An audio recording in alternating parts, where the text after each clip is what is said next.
to be out here, and I want to thank Leader May for giving that kind introduction. Leader May, I'm most appreciative of your confidence, and I'm proud of your exemplary leadership at the State House.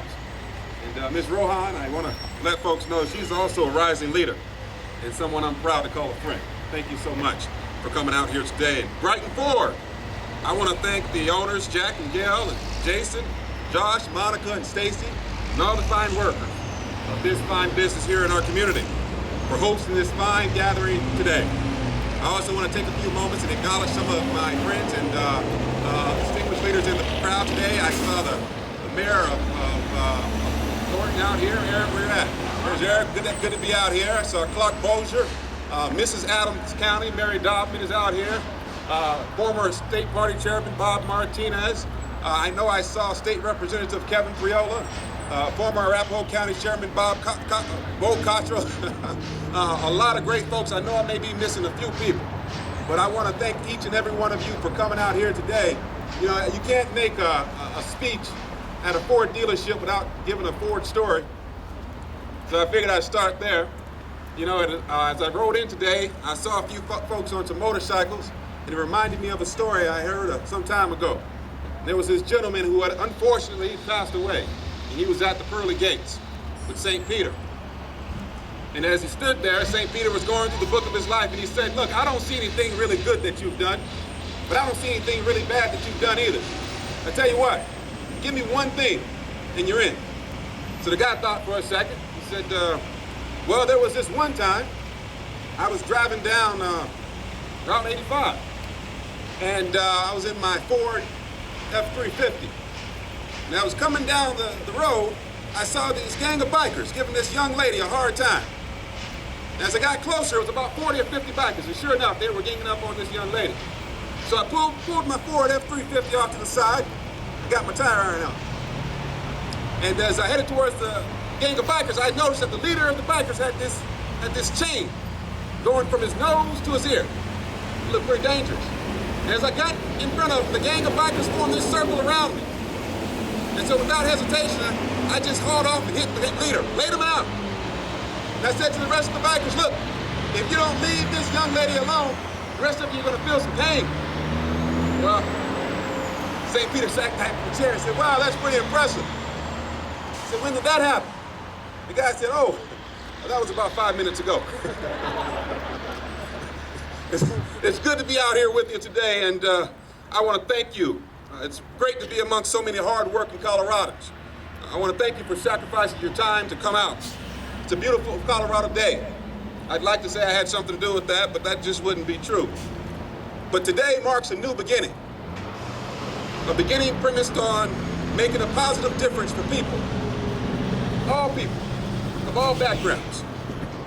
A beginning that is underscored by the reality that the little guy trying to work their way up, or the single mother who's trying to figure out how to raise your kids, or we, the working families who are trying to balance our budgets and our checkbooks, and most importantly, our precious children, need someone who will stand up for them to do what is right. You know, I was raised by a mother. She's my hero. To do what's right, to do my part, and to give my best to make a life for myself.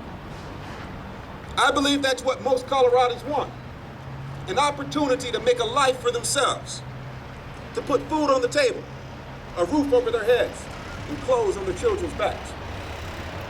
I stepped forward in this election because I felt strongly about the opportunity for our country to be better, safer, and economically stronger. We owe our children that much. The dangerous course that this democratically led Congress has forced us to tread greatly concerns me. There is too much at stake. People's livelihoods, our children's future.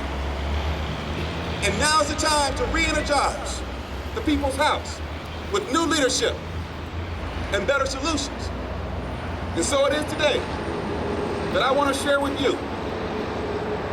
that I am officially entering the race to represent you in the 7th District of Colorado, and I will serve you well.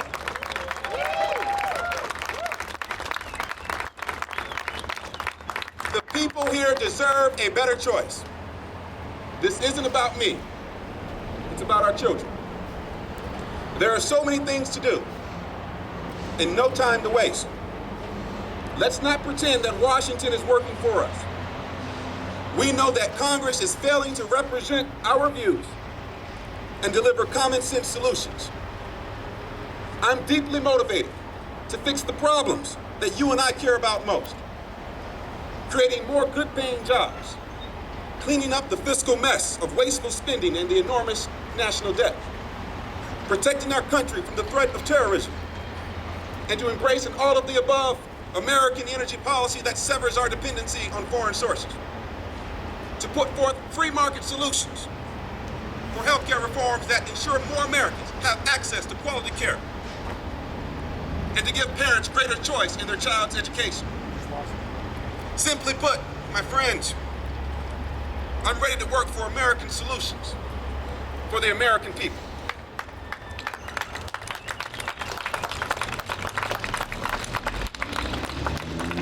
It starts with the economy. Getting Coloradans back to work requires getting government off the backs of the people and business with tax relief and investment tax credits that create jobs and private initiative.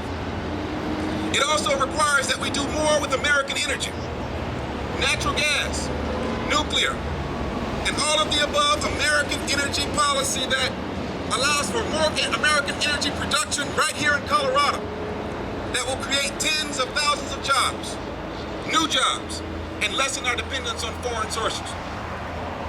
And as we get our economy going, we must rein in a government that is spending like drunken sailors and use the growth in government revenues to bring down a now crushing $12 trillion debt.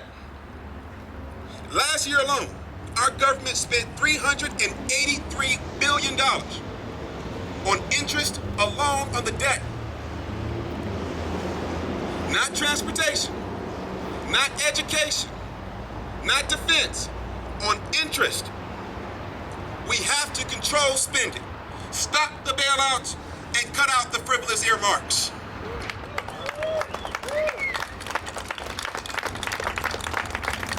It's a tough economy, but more wasteful government spending is not the answer. I place my confidence in free people and free enterprise. We are standing in a family-owned business that didn't take the bailouts.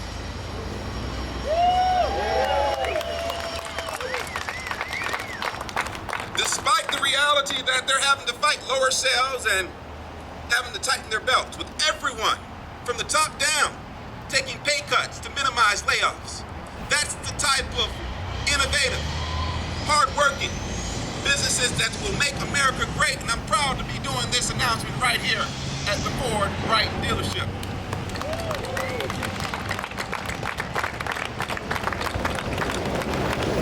The business and workers here today, they understand that a strong economy will make a difference.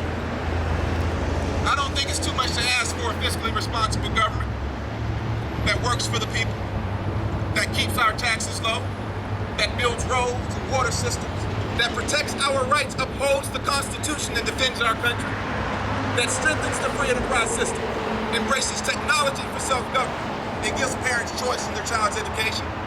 And yes, that is willing to give people that need it a hand up, not a handout. And for most Americans, a government that simply keeps its hands off our lives, respecting our liberty and individual responsibility. It's not too much to ask, my friends. I stand here ready to offer new leadership and a new way forward with better solutions to our problems. I will do what I believe to be right, not just what is Republican, nor will I always oppose the Democrats. I'm willing to work together to do what I believe is right for Colorado and for the American people. I'm asking you all, your friends and family, to join me on this journey. I believe that we can and that together we will help make America a better place. Thank you. God bless. And thank you for coming out today.